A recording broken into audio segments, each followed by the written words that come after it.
Halo Wir, kita lanjut lagi bahas cerita Isura. Di part sebelumnya diceritakan bahwa badai partikel telah dikalahkan oleh Kuro dan juga Mele. Tetapi Kuro mengalami luka berat setelah mengalahkan badai partikel, dan Junek berhasil menyelamatkannya dengan meminta tolong pada Toroa. Dan rupanya badai partikel telah dimanipulasi oleh Linarisi Obsidian, yaitu pemimpin dari organisasi Obsidian A. Dan ya, untuk lanjut ke part sebelumnya, jangan lupa subscribe dulu Wir, biar gue tambah semangat dan bisa sampai 1000 subscriber. Dan ya, makasih buat yang udah subscribe.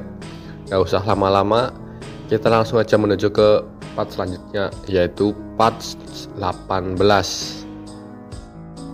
Di dalam penjara bawah tanah Aureatia, seorang jenderal dirantai dan menunggu eksekusinya. Dia adalah Gilnes si Kastil Runtuh yang merupakan jenderal dari pasukan loyalis kerajaan lama. Para loyalis kerajaan lama dikalahkan secara tragis dengan berakhirnya bagian utama dari rencana mereka, yaitu badai partikel. Taktik pengalihan perhatian mereka dalam mengumpulkan kekuatan pasukan di kota Tobi menjadi tidak berarti. Seorang pria sedang datang di depan jeruji besi tempat Gilnes ditahan. Dia adalah Jelki si pena cepat. Kau ingin membuatku berduel dengan Rosklai si mutlak? Kata Gilnes dengan tatapan ingin membunuh pria itu. Tetap duduk dengan tenang di balik sisi Gilnes, Jelki berkata, kamu adalah mantan komandan hebat. Bahkan saat ini, masih banyak warga yang mengagumimu. Mengeksekusimu tanpa alasan yang kuat hanya akan menciptakan celah dalam kebenaran tindakan yang mulia. Oleh karena itu, kamu akan diberi kesempatan. Ini akan menjadi duel sejati dengan keadilan yang dipertaruhkan. Kamu yakin kamu baik-baik saja dengan itu?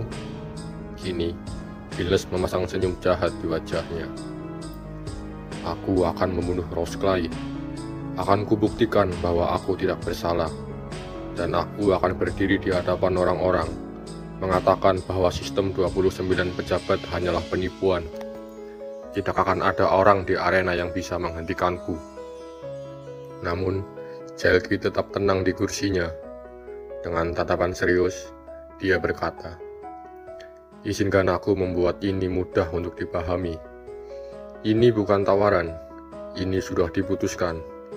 Kamu tidak punya hak untuk menolak. Bertarunglah dengan semua yang kamu punya. Tujuan dibalik diadakannya duel ini tentu saja terletak pada turnamen kerajaan yang akan terjadi sebentar lagi.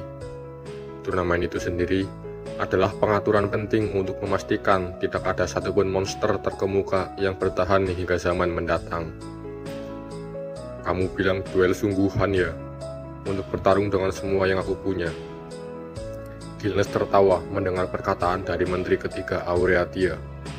Dengan seringannya yang seperti binatang buas, dia menjawab, kamu berencana mengurungku di sini sampai hari pertandingan tanpa mengizinkanku memegang pedang atau kembali melatih seluruh gerakanku? Kau berkata bahwa aku harus memberikan semua yang aku punya saat aku selalu dikurung di dalam sel ini. Kau pikir aku ini bodoh atau apa, ha? Aku kira wajar jika kamu membuat klaim seperti itu. Tak lama kemudian, glundang, terdengar suara logam ringan. Mengikuti syarat dari Jelki, sipir membuka sel. Kemudian, dilanjutkan membuka borgol pada tangan Gilnes. Sampai hari duel, kamu akan dibebaskan di bawah pengawasan langsung. Kami telah mengumumkan tanggal duelnya. Tawaran untuk melepaskanmu dengan syarat kamu setuju untuk berduel juga sudah dikenal luas di kalangan warga. Apa yang kamu rencanakan? Tidak ada sama sekali. Jika kamu takut akan kekuatan dari jenderal kedua Aureatia, silakan ajukan alasan terbaikmu yang tidak terhormat dan melarikan diri. Untungnya bagimu, kami tidak punya waktu untuk mengejar pecundang yang menyedihkan sepertimu. Faktanya, kamu mungkin bisa menukar popularitasmu dengan orang-orang yang memastikan kelangsungan hidupmu sendiri. Menurutmu, aku tidak akan menyerang barak atau gedung dewanmu? Itu tidak penting. Jika kamu dengan berani menolak belas kasihan yang mulia, itu akan menjadi banyak pembenaran untuk menjatuhkanmu selamanya. Ketika itu terjadi, tentu saja Rose Clay mutlak akan menjadi orang yang akan mengeksekusimu. Tidak peduli seberapa kerasnya kamu berjuang, ketahuilah bahwa kamu tidak bisa lari dari takdirmu untuk melawan Rose Clay. Baiklah kalau begitu, jika semua jalan menuju tujuan yang sama, maka aku harus berdiri di hadapan orang-orang dan menunjukkan kebenaran sejati kepada mereka. Gilnes adalah jenderal yang setia pada raja sebelumnya, yaitu Raja Aur. Sejak kerajaan pusat berganti nama menjadi Kerajaan Aureatia, saat itu Putri Sepit merebut tahta dari Raja Aur. Dia membenci Putri Sepit yang dulu mencoba berdialog dengan Raja Iblis sejati. Namun, kini sang putri telah menjadi ratu. Setelah itu, Gilnes dibebaskan dari sel dan diberi kebebasan selama 2 bulan. Meskipun bebas, dia tetap diawasi oleh prajurit dari Aureatia. Waktu 2 bulan itu adalah waktu yang diberikan Aureatia untuk persiapan Gilnes dalam duel melawan Rose Clay nanti. Namun rupanya di dalam Aureatia terdapat beberapa bawaan Gilnes yang sudah membaur dengan warga sekitar. Dengan menggunakan kode tulisan rahasia, Gilnes melakukan kontak secara tersembunyi dengan para bawahannya. Beberapa hari berlalu. Kini, Gilnes sedang berada di toko buah. Saat Gilnes mengobrol dengan penjaga toko, seorang pelanggan yang sedang mengamati rak-rak berisi buah-buahan mengambil pedang Gilnes saat ia hendak berdiri. Itu adalah titik buta bagi prajurit yang bertugas mengamati Gilnes, terhalang oleh dedaunan tanaman hias yang indah. Sebagai gantinya, pelanggan itu meninggalkan pedang dengan gagang dan sarung yang sama persis. Gilnes mengalus jenggotnya, memberi tanda pengakuan. Itu adalah Cari Jisuya, si pedang peledak. Selama 2 bulan berikutnya, dia akan membuat mata para pengawat prajuritnya terbiasa dengan pedang itu, agar mereka berpikir bahwa bentuknya sama persis seperti biasanya, untuk memastikan bahwa tidak ada orang yang memperhatikan pertukaran pada hari duel. 4 hari tersisa. Gilnes si kastil runtuh sedang mengunjungi sebuah tempat tinggal di pinggiran kota. Rupanya, dia sedang mencari seorang pria paruh baya di sana. Tuan Romzo. Oh, kamu Jenderal Gilnes kan? Senang bertemu denganmu lagi. Yang ini, sepertinya dia sedikit mengganggu ya. Aku menyuruhnya tidur siang sebentar, kata pria itu setelah memukul leher prajurit yang mengawasi Gilnes. Aku akan menyandarkannya pada pohon di sini. Dia tidak akan menyadari bahwa dia tertidur, tetapi dengan itu, dia tidak akan tertidur lama, kata Romzo setelah menyandarkan prajurit itu di samping pohon. Paham bahwa waktu yang mereka miliki sangat singkat, Gilnes berkata, "Saya mengerti. Mari kita selesaikan pembicaraan kita dengan cepat." Selain 100 anak buahnya yang berkumpul di Aureatia, Cari Jisuya si pedang peledak, pria ini adalah kartu truf terakhirnya. Romzo si peta bintang, seorang pria yang dikenal sebagai salah satu anggota parti pertama, 7 legendaris, yang pertama di dunia yang menghadapi Raja Iblis sejati. Semuanya adalah juara, puncak mutlak di usia mereka, disebut-sebut sebagai yang tak tertandingi. Namun, mereka juga dikalahkan dan tersebar di hadapan ancaman Raja Iblis sejati, dan dikatakan hanya Romzo dan 1 anggota lainnya yang selamat. Seperti yang Anda ketahui Tuan, di tengah pertarungan saya 4 hari dari sekarang, kami berencana untuk bergerak. Lokasinya adalah teater Taman Kastil. Di semua sisinya, dikelilingi oleh tempat duduk penonton, dan berada dalam jangkauan dahan burung. Disinilah saya ingin meminta Anda untuk membela tentara yang memberikan dukungan. Itu mudah, sangat mudah. Tapi, bukan itu saja bukan? Ekspresi liciknya kembali terlihat. Dengan senyum tipisnya, dia memandang Romzo. Sebelum pertandingan, bolehkah saya meminta teknik drilling mic Anda? Romzo dengan santai memandang ke arah pepohonan. Gilnes tetap diam, memperhatikan Romzo yang memandang. Itu mudah, kamu mengerti kan? Tentu saja. Jika kami dapat memenangkan pertempuran ini, ambisi kami akan terwujud. Tak lama setelah itu, Romzo mengaktifkan tekniknya. Seni kata diucapkan. Setelah itu, sebuah cahaya masuk ke dalam tubuh Gilnes. Itu adalah teknik Dwelling Make, sebuah puncak dari teknik yang dapat membuat penggunanya bisa melampaui batas kemampuan fisiknya sendiri. Gilnes membungkuk hormat dan dalam, lalu pergi. Kini, semua persiapan sudah selesai. Hari duel telah tiba. Roskilde, Roskilde, Roskilde, Roskilde, Roskilde. Sorokan penonton memadati stadion. Berdiri di dalam stadion, Roskilde dengan gagah berkata, "Jenderal Gilnes, kepahlawananmu masih segar dalam ingatan masyarakat.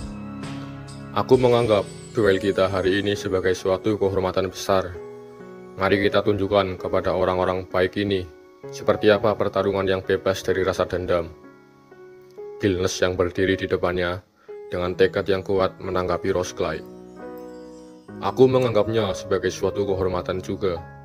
Aku tidak mengharapkan kesempatan untuk membuktikan kebenaran seperti itu. Aku pikir Dewan juga menganggap kebenaranku sebagai sesuatu yang harus diabaikan sepenuhnya. Sekarang, sebagai seorang pejuang yang setara, izinkan aku menantangmu untuk bertarung." Bercampur dengan sorak-sorai penonton, sinyal yang mengumumkan dimulainya pertandingan berbunyi. Kedua orang itu mulai menutup jarak satu sama lain. Roskilde mengayunkan pedangnya secara vertikal.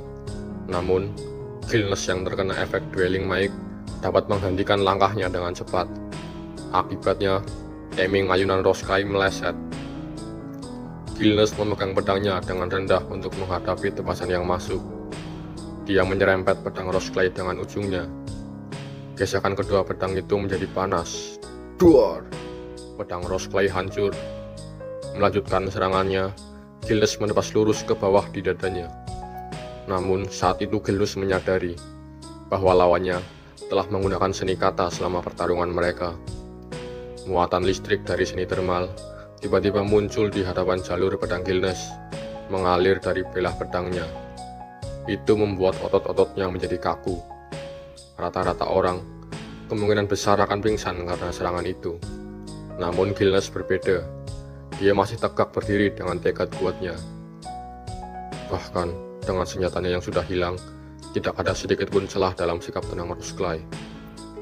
Dia bingung dengan seni kata yang sepertinya tidak memiliki peringatan awal. Tapi setidaknya dia mengetahui bahwa Roskilde bisa menggunakan seni termal listrik dengan kecepatan dan kekuatan yang diperlukan dalam pertempuran. Begitu otot-ototnya terbebas dari kelumpuhannya, Gilnes bergegas maju dengan tebasan pedangnya. "Pedangmu," Roskilde bergumam begitu saja. Gilnes yang mengabaikan perkataan Roskilde terus melaju untuk menyerang Roskilde. Berpikir untuk memohon agar pertarungan dihentikan, sudah terlambat. Pukulan pedangku akan mencapaimu lebih cepat daripada kata-kata yang keluar dari mulutmu. Tidak, aku hanya berpikir bahwa aku juga membutuhkan pedang baru. Dengan singkat, Roskilde mengucapkan seni kata. Seketika, sebuah pedang muncul dari tanah dan menghadang tebasan Gilnes. Pedang itu langsung meledak. Namun, di waktu yang sama, 4 buah pedang terbang mengitari tubuh Roskilde. "Ini tidak mungkin."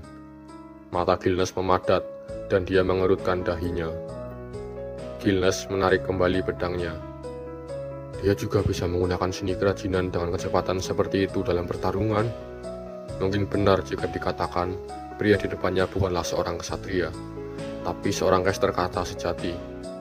Pikir Gilnes yang punggungnya mulai basah oleh keringat. Tak lama setelah itu, Roskilde kembali menggunakan seni kata. Namun kali ini, dia menggunakan 4 seni kata sekaligus.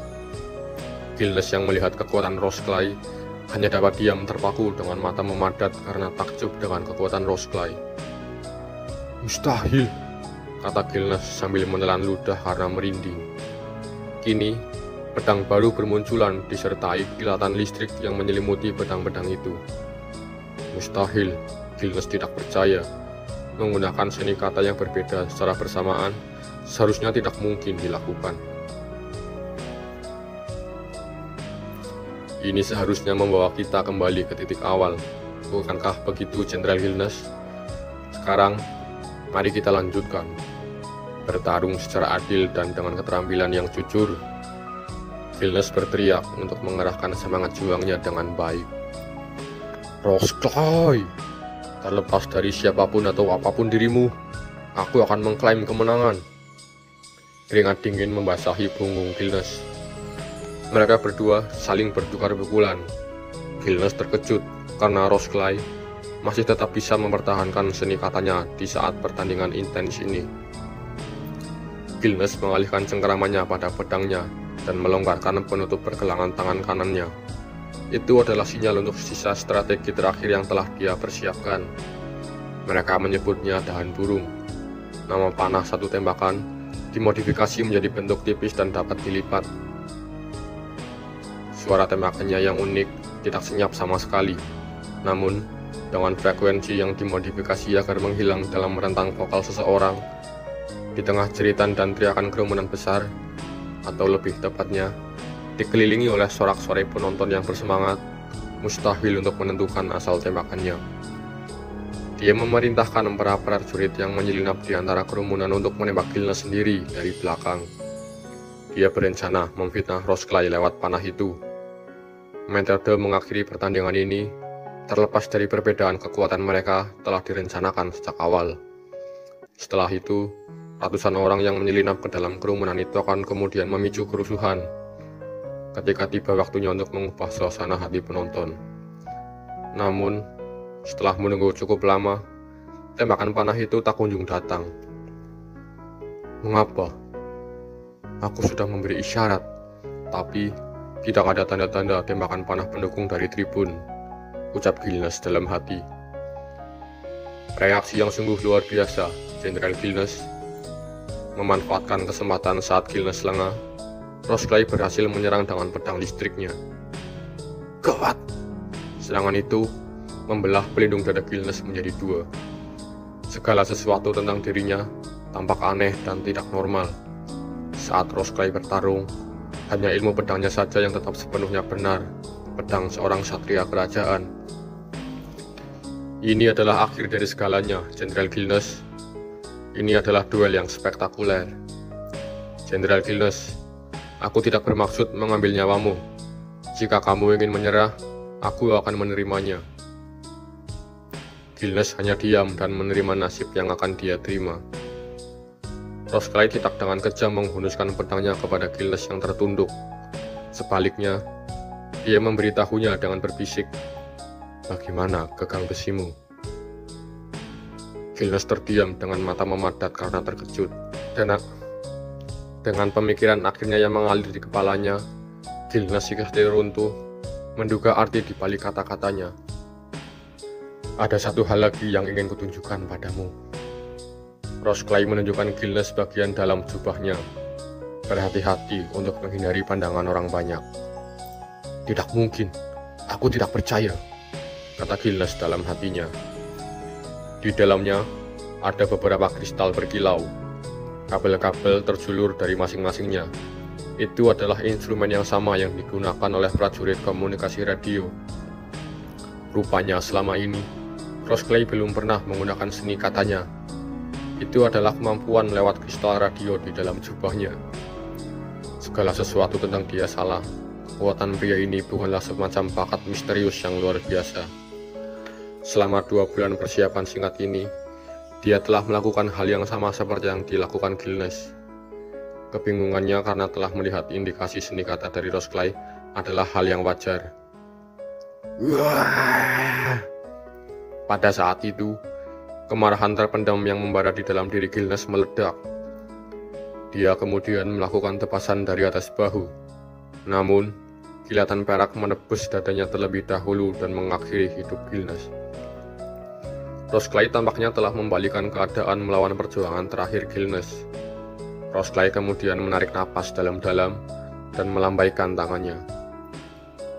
Warga Aureatia, seperti yang baru saja kalian lihat, Jenderal Gilnes telah menolak seruanku untuk menyerah, mengangkat pedangnya, dan sekarang dia telah mati di hadapan pedangku. Rose Clay, Rose Clay, Rose Clay. Sorak-sorai penonton menjadi lebih bergemuruh. Dia memilih jalan seorang martir demi cita-citanya.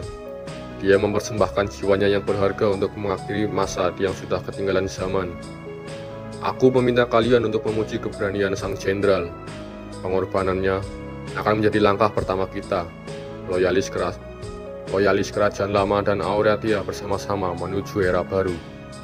Sekarang, setelah pertarungan kita dalam duel sejati ini diputuskan, aku tidak memuji Gilnes. Aku berdoa agar kalian, warga negara, melakukan hal yang sama. Dia berjuang untuk membangun perdamaian bagi semua. Ini saatnya memikul pengorbanannya dan maju ke depan. Jenderal kedua Aureatia berbicara sambil mengangkat pedang peraknya, memberi pidato yang membakar semangat para warga. Pertempuran yang kalian semua saksikan sebelumnya adalah contoh sempurna dari performa duelku yang sebenarnya. Di pertandingan besar berikutnya, aku berjanji akan menggunakan teknik luar biasa yang telah aku kembangkan untuk membunuh musuh-musuh yang akan melawanku. Setelah itu, Rose Clay mengakhiri penampilannya, kembali sendirian ke pintu masuk panggung. Di dalam koridor, ada satu sosok yang menunggu Rose Clay. Seorang pria cangkung dan kurus diselimuti suasana yang tidak berseni dan tidak canggih.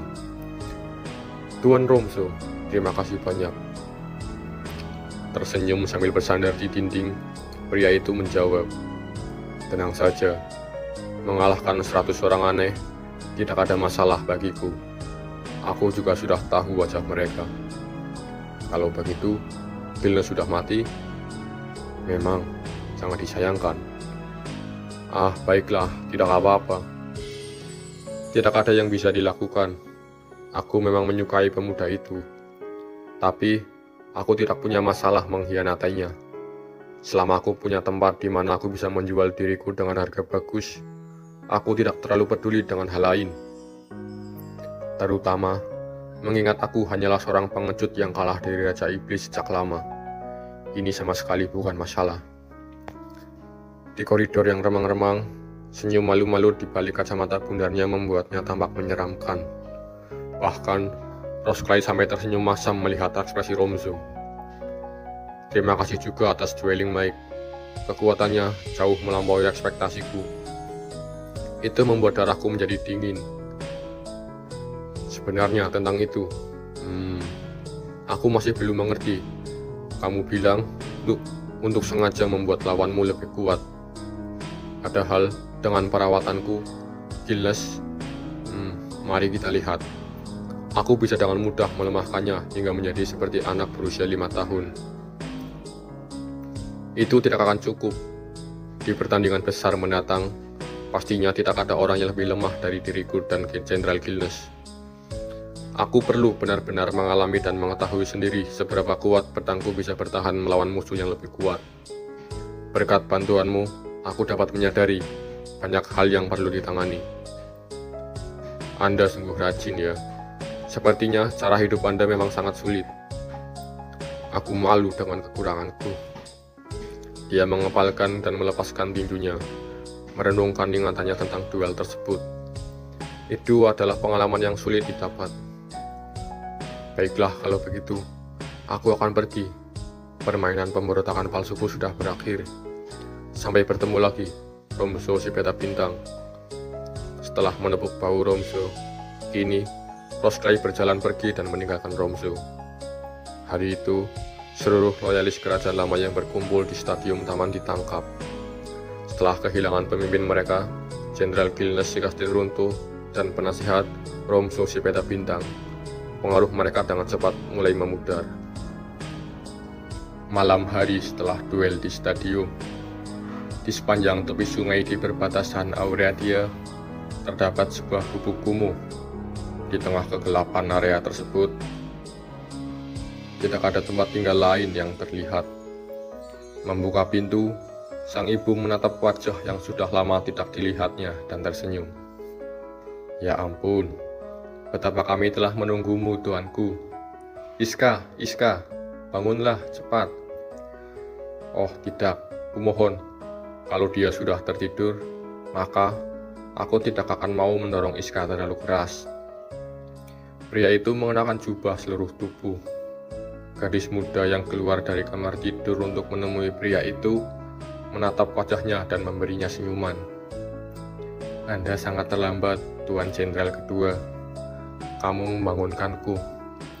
Iska, kata ibunya sambil menghela nafas dan menggelengkan kepalanya. Namun, kini Rosclay si mutlak mengarahkan pedangnya ke tanah dan menurunkan tangannya di tempatnya berdiri. Rosclay sang jenderal kedua Aureatia berlutut di hadapan gadis itu. Pertama, izinkan saya meminta maaf. Saya menampilkan pertarungan yang memalukan di depan orang-orang. Wah, apakah begitu? Apa itu masalahnya? Kalau begitu, apanya yang memalukan? Gadis desa itu berjongkok di depan juara Minia dan bertanya sambil menggoda. Langkah pertamaku yang ke depan, dan jika pedang ajaib itu menusukku sementara pedangku patah, aku pasti sudah mati. Dan jika seni termal listrik tidak menghentikannya, aku hanya berjarak sehelai rambut saja dari kematian. Iska membelai rambut emas Rosclay dan melontarkan senyuman lembutnya. Semua pertarungannya seperti ini. Dia tampak bertarung dengan kekuatan luar biasa yang jauh melampaui lawan-lawannya. Tapi sebenarnya, dia berada di ujung tanduk antara hidup dan mati. Dia mempertimbangkan semua skema yang mungkin akan dilakukan. Dia juga berlatih dengan tekun. Semuanya karena dia sungguh-sungguh dan sangat menjunjung tinggi nyawanya sendiri. Itulah kenapa, baiklah, Rosclay membulatkan tekadnya untuk berani berbicara. Dengan mata yang ragu-ragu sambil menelan ludah, kini Rosclay berkata, "Aku datang ke sini karena kupikir akan lebih baik jika aku memberikan ini padamu secepatnya daripada nanti." Mata Rosclay melihat sekeliling dengan gugup, dan dia mengeluarkan sebuah kotak. Apa ini? Itu adalah cincin karang. Aku membelinya di pasar. Menurutku, ini sangat cocok untukmu, Iska. Lagian, aku juga belum pernah memberikanmu sebuah hadiah. Gadis muda itu memeriksa bagian dalam kotak itu, memandangi cincin perak kecil itu. Masih tersenyum, dia mendorong kotak itu kembali padanya. Tidak, terima kasih. Apa? Tuan Jenderal kedua, Anda menganggap saya sebagai gadis desa yang tidak berpendidikan, bukan? Saya percaya pada peyon. Menghadiahkan cincin dimaksudkan sebagai simbol pertunangan, bukan? Menghindari tatapan Iska, Rosclay menorehkan wajahnya ke samping, menghindari tatapan curiga dari Iska. Apa pentingnya? Aku hanya memberikannya kepadamu untuk kepuasan diriku sendiri. Saya tidak membutuhkan sesuatu yang seserius ini. Sebenarnya, Anda sama sekali tidak boleh mengirimi saya apapun. Bagaimana tepatnya saya bisa menjelaskan sesuatu jika seseorang menanyai saya tentang hal itu? Rosclay mengerutkan alisnya. Tidak ada yang tahu berapa lama lagi hidup Iska. Saya tidak butuh apapun, Tuan Rosclay yang mutlak. Bukankah kamu mengatakan bahwa menjadi seorang juara itu sendiri sudah merupakan hadiah yang terlalu bagus untuk gadis desa yang sederhana ini? Tidak sama sekali. Apakah aku benar-benar seorang juara? Ya, baiklah. Bukankah Anda sedang bersemangat hari ini, Tuan Jenderal kedua? Tak lama kemudian, Ibu Iska pamit untuk memberi mereka waktu berdua. Aku telah membunuh Jenderal Gilnes. Dia luar biasa gagah, berani, dan cerdas. Seseorang yang patut dihormati. Aku tidak punya pilihan lain selain menggunakan setiap trik pengecut untuk membunuhnya. Betapa kejamnya kamu. Hanya pedang yang aku miliki. Ya, itu betul. Itu satu-satunya hal yang pernah Anda latih. Hanya dengan memberitahu orang lain tentang keberadaanmu akan membuat kemenangan menjadi mustahil. Benar. Lagi pula, kamu adalah orang yang lembut. Aku benar-benar ingin bertarung dengan cara yang benar. Aku tahu itu. Jika Rosclay tidak berada di sana hari itu, dia dan ibunya akan dijual sebagai budak. Malam semakin larut, dan Rosclay kembali ke kastil. Kotak itu, gumam Miska sambil mengambil kotak kecil yang tertinggal di atas meja dalam kegelapan. Setelah semua yang dia katakan kepadanya tentang hal itu, pada akhirnya dia meninggalkannya. Dia kembali ke kamar kecilnya dan menyalakan lampu di samping tempat tidurnya. Kontur cincin yang dipegangnya di jari-jarinya bersinar lembut dalam cahaya kuning.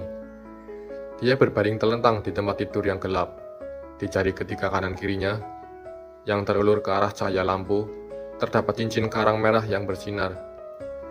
Rosclay lebih kuat dari siapapun, namun lebih lemah dari siapapun, juara pribadinya. Saat itu, ia bahkan merasa mampu melupakan penyakit yang membekapnya. Jika memang ada masa depan seperti itu, tentu itu akan menjadi hal yang sangat indah.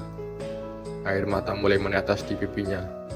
Namun, tak kalah bahagianya, Miska malah ketawa. Kembali sebelum hari ketika Gilnas si kastil runtuh terbunuh dalam duel.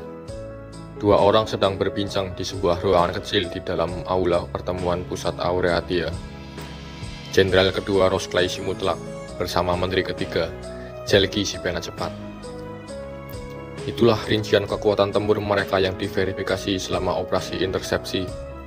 Seperti yang kami harapkan, Kuro yang berhati-hati memberikan laporan status secara rinci. Celki melaporkan semua informasi yang dikonfirmasi mengenai pertempuran itu ke Rosclay. Torowa yang mengerikan dan Mes Celestil ini, kemampuan keduanya tidak salah lagi mampu mengancam bangsa. Keduanya harus dihentikan atau dilibatkan selama pertandingan kerajaan. Seandainya kita memasukkan nama mereka untuk berpartisipasi dalam permainan kerajaan, maukah kamu menerimanya? Rosclay yang duduk di depan Celki menatap lembaran dokumen yang dilaporkan Celki. Dia mendengarkan sambil membaca laporannya. Kita akan menyingkirkan mereka sesuai batasan permainan, tanpa membiarkan mereka menunjukkan kekuatan penuh mereka. Tentu saja, aku bermaksud melakukan itu sejak awal. Permainan kerajaan adalah cara kita menghadapi monster seperti itu.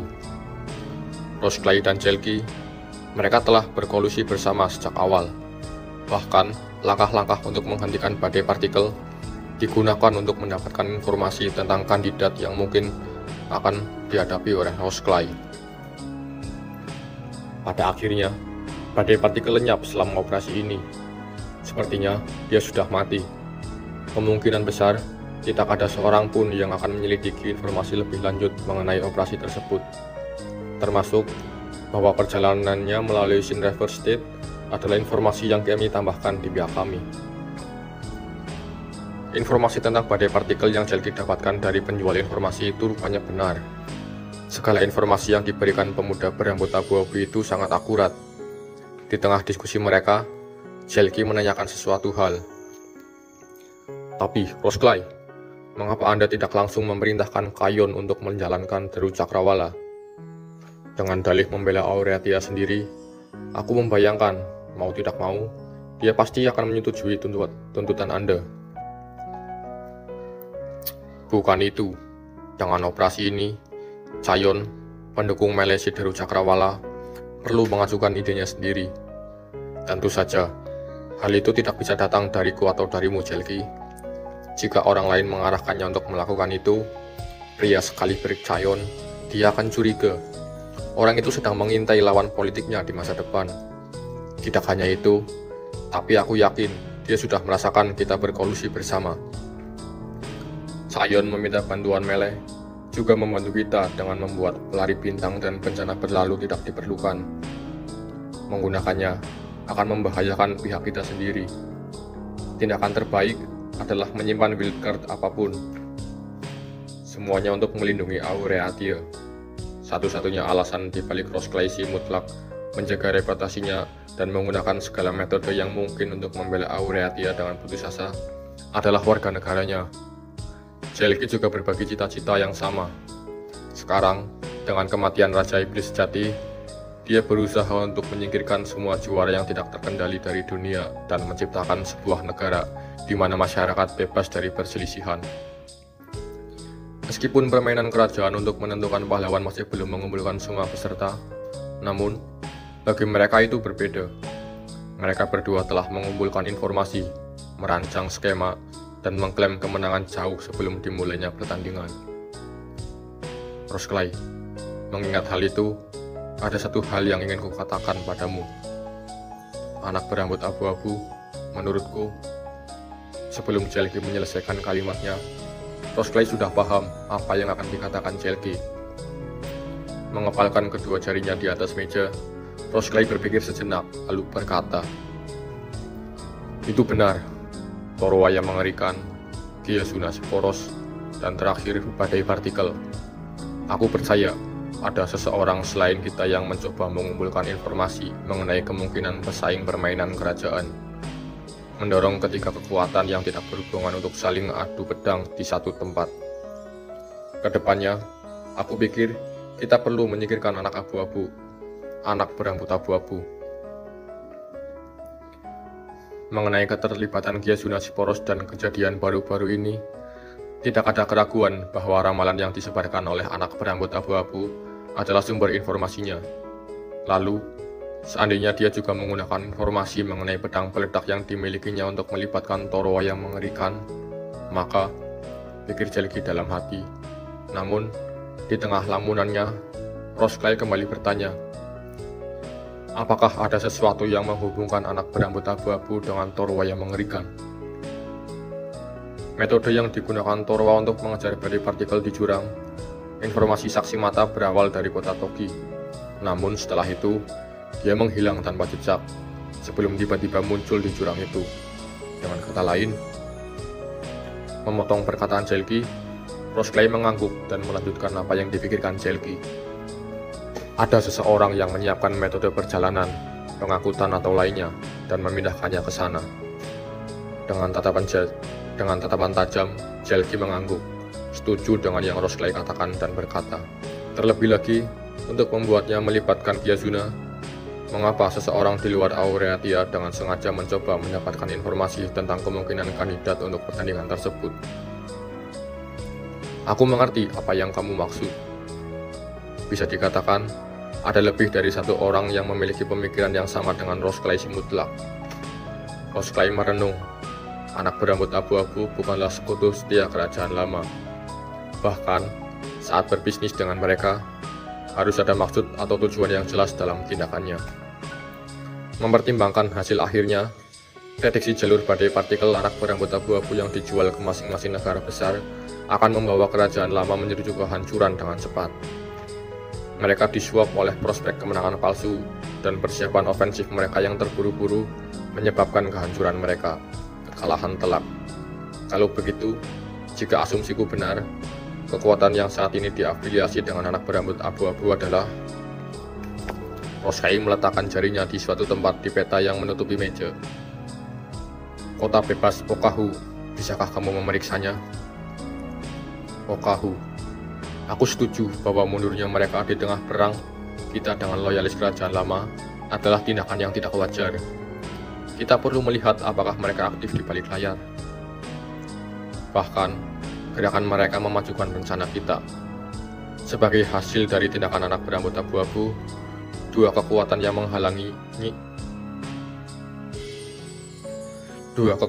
menghalangi dimulainya permainan kerajaan telah diatasi. Kemudian, dari tahap ini, dia sudah menyelidiki kandidat secara praktis, menyaring mereka sendiri. Dengan kata lain, anak berambut abu-abu juga mencoba membuat kita memulai permainan kerajaan. Ya, tanpa rasa pemusuhan, bahkan tanpa melibatkan diri secara langsung, ada seseorang yang berada jauh di luar perbatasan Aureatia yang memanipulasi pemerintahan dan mencoba memajukan permainan kerajaan. Chelky, aku memintamu untuk memberikan perhatian semaksimal mungkin terhadap gerakannya ke depan. Menurutmu, dia akan menjadi musuh Aureatia? Aku meminta bantuanmu justru karena kita tidak tahu pasti. Di sisi lain, tepatnya di perbatasan Aureatia, meminta dukungan. Gyasuna si poros terlihat. Saya ulangi, kita telah bertemu dengan orang yang mengaku sebagai Raja Iblis Gyasuna. Dengan pasukan kami sendiri, kami tidak dapat menangani apapun selain mengamati pergerakannya. meminta bantuan dari pasukan utama Aureatia, teriak seorang komandan yang berada di sana dengan panik. Para prajurit berjaga jarak dari Kiasuna dan Golemnya, mengelilingi wanita itu dengan keringat dingin bercucuran di punggung mereka. Sial, kenapa dia harus berjalan-jalan ke Aureatia? Shh, banyak suara yang keras ya. Wahahaha, apakah mereka ada di jalan? Mama, aku tahu. Jika mereka menghalangi kita, aku harus membersihkannya, bukan? Aku bertanya-tanya, seperti apa isi perut mereka? Tidak, bermainlah dengan baik, setidaknya untuk sekarang. Kiasuna menepuk kepala Mestelextil untuk menenangkannya. Kemudian, dia menatap para prajurit yang mengepungnya dan berteriak. Dengar, idiot, aku sudah bicara dengan para petinggi. Biarkan aku lewat, atau gajimu akan bermasalah. Simpan omong kosongmu, Raja Iblis yang memproklamirkan diri. Salah satu prajurit muda menjawab dengan marah dari suatu tempat, membuat takut sang komandan.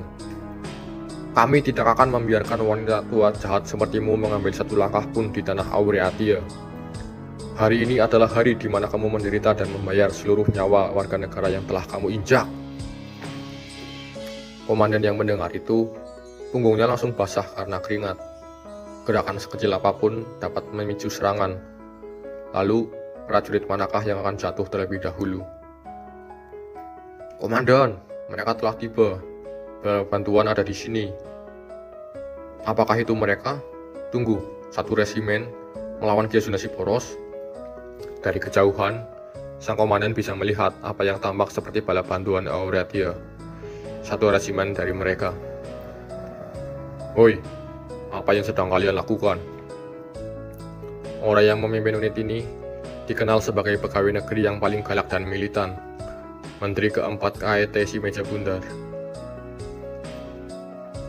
Dia segera mulai mencela tentara yang mengepung pasangan itu. Siapa di antara kalian yang menerima laporan itu? Kalian seharusnya diberitahu untuk segera menghentikan pengepungan yang tidak masuk akal ini. Tapi, Tuan, tidak mungkin kami bisa melakukan hal seperti itu. Siapa di antara kalian yang berani menentangku? Jika kamu ingin kehilangan akal, aku akan dengan senang hati mengabulkan permintaanmu. Biarkan dia lewat. Kata-kata KAET si Meja Bundar sangat jelas, dan perintahnya jelas sampai ke seluruh prajurit di sana.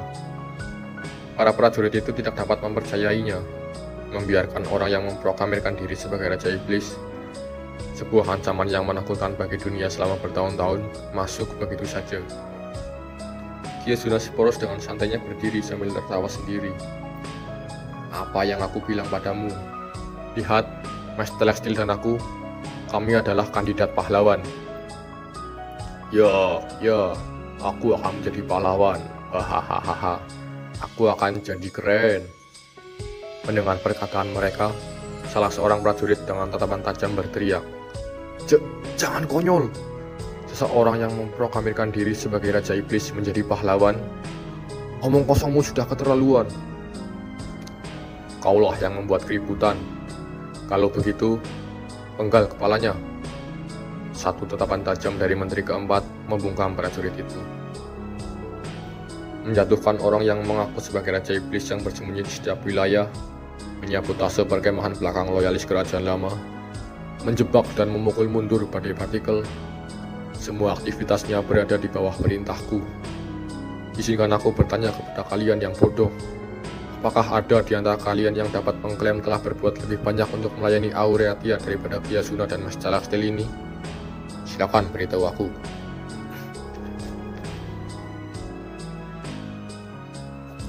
KAET memandangi para prajurit yang gemetar ketakutan. Apa yang salah? Aku sudah bilang padamu untuk menjawabku. Hahaha. Kiasuna tertawa kegirangan. Tak ada satupun prajurit yang berani menjawab.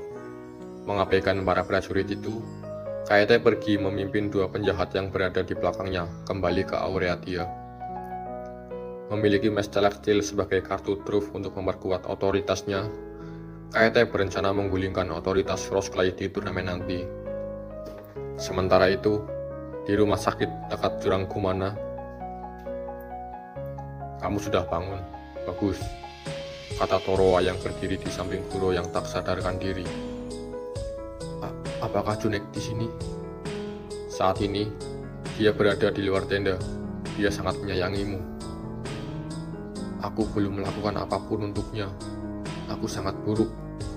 Sejak kita bertemu, aku belum memberinya satu alasan pun untuk peduli padaku. Lucu bukan? Dengar, Toroa yang mengerikan. Kamu telah kembali dari neraka kan? Ya. Apakah homunculus pada akhirnya akan mati juga? Toroa mengangguk.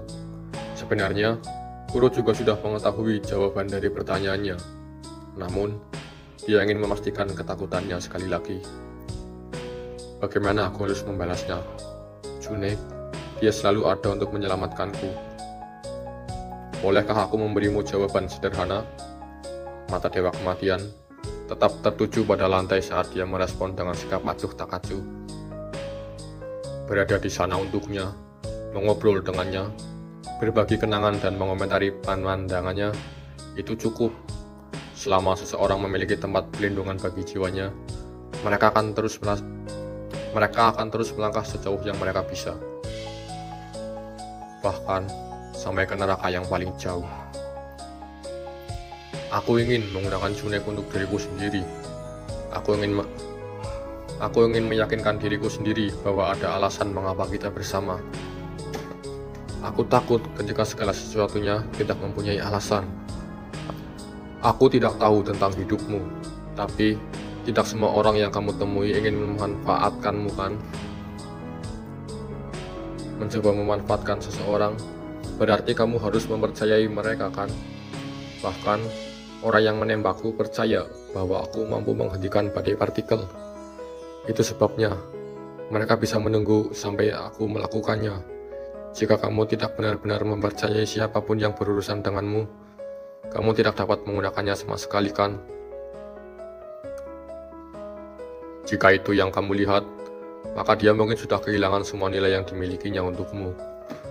Aku mendengar tentang kewaskitaanmu dari dia. Saat ini, kamu bisa mempercayai matamu sendiri lebih dari apapun kan? Lalu mengapa? Perasaanmu itulah alasan Junei. Perkataan Dewa Kematian akhirnya membuatnya mengerti, memahami apa yang telah dia pikirkan selama ini.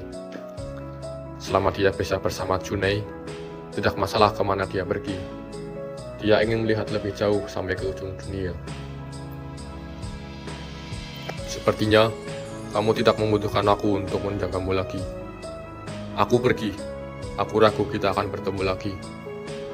Terima kasih, Toroa yang mengerikan. Pastikan kamu juga tidak dimanfaatkan sama sepertiku. Menurutmu, aku ini siapa? Malaikat maut yang mengalami petanda buruk pergi meninggalkan rumah sakit. Meletakkan tangannya di depan pintu. Mendengar suara pintu yang terbuka, homunculus itu terbangun dari tidurnya. Dia segera menyapa Toroa. Toroa, kewaskitaan kamu menyebutnya. Kekuatan Kuro sungguh luar biasa. Toroa bergumam. Tangannya masih bertumbuh pada pintu. Dia membawamu ke medan perang yang keras itu dan melindungimu sampai akhir. Pernahkah kamu memikirkan alasannya? Itu karena aku bersikeras untuk ikut dengannya. Tidak. Aku pikir dia secara tidak sengaja memilih masa depan yang terbaik. Jika kamu tidak berada di sana bersamanya, tidak akan ada yang meminta kami untuk menyelamatkannya. Kamu dengan gagah berani menyelamatkan hidupnya. Hah? Menyelamatkan nyawanya? Nyawa Kuro? Itu benar. Dia sudah bangun. Ada sedikit jeda. Air mata kental jatuh dari mata gadis muda itu. Sayapnya berkedip-kedip. Dia memanggil sebuah nama. Kuro! Kuro! Toroa si mengerikan tersenyum tipis di balik tudung di kepalanya. Sudah waktunya Dewa Kematian pergi. Pada hari yang sama, di hutan jarum di Shin River State dipenuhi dengan aktivitas yang tidak biasa. Banyak anak-anak dari desa yang pergi menemui Mele. Mereka kagum dan bertanya-tanya tentang anak panah yang kemarin Mele lepaskan. Banyak dari mereka takjub karena baru pertama kali melihat panah Mele melesat seperti bintang jatuh. Di sisi lain, Mele yang sedang rebahan dengan lesu mencoba membubarkan gerombolan anak-anak yang mengerumuninya. Salah satu dari anak-anak itu memberikan jimat kepada Mele, sebuah pedang kertas buatan tangan dari anak itu. Menerima hadiah kecil dari anak-anak di Shinreverstead sudah lebih dari cukup untuk membuat Mele senang. Di tempat lain, Torowa sedang berjalan di kota Aureatia. Dengan banyaknya pedang yang ia bawa, para penduduk secara naluri memberi Torowa jalan yang luas karena takut. Namun, ada seorang anak remaja yang tanpa ragu mendekati Torowa. "Oh, hei, kamu adalah Torowa yang mengerikan. Itu benar-benar kamu. Wow, tahukah kamu, aku sangat penasaran sejak aku mendengar laporan itu di Gumana." "Apa yang kamu inginkan?" "Hah? Dia adalah seorang laki-laki berusia sekitar 16 tahun. Pakaiannya sendiri berkualitas, dan dia tidak terlalu tinggi. Jika kamu tahu bahwa aku adalah Torowa yang mengerikan, maka kamu tidak akan dekat denganku tanpa alasan tertentu, bukan?" Alasannya entahlah, karena kamu keren." "Keren?" Torowa mengerutkan dahinya, melihat tingkah dari anak ini. Anak laki-laki itu tanpa ragu memukulkan tangannya pada pedang ajaib yang dibawa Torowa di punggungnya. "Jangan, beberapa bilahnya akan membunuhmu dengan sedikit sentuhan." "Apakah semuanya pedang ajaib? Wah, itu luar biasa sekali. Apakah kamu benar-benar merindukan pedang cahaya? Rumornya, Alus si pelari bintang telah mengambilnya darimu. Sebelum itu, siapa kamu? Beritahu aku." "Misial si Bloomshed penusuk besi." Senyum penuh percaya diri mengembang di wajah anak muda ini. "Jenderal Aureatia ke-22, luar biasa bukan di usiaku juga?" Berdiam sebentar, Torowa berusaha mengingat yang terjadi. "Aureatia, begitu. Kalau begitu, kamu adalah anak yang berada di pos perdagangan Gumana. Aku tidak pernah menyangka kamu akan menjadi salah satu dari 29 pejabat. Ingin berpartisipasi dalam permainan?" Misial dengan gamblang langsung mengutarakan maksud tujuannya. "Aku akan mendukungmu. Aku yakin semua orang akan sangat terkejut." "Kompetisi kekaisaran untuk menentukan pahlawan?" tanya Torowa. "Aku yakin kamu akan mendapat kesempatan untuk melawan Alus si pelari bintang."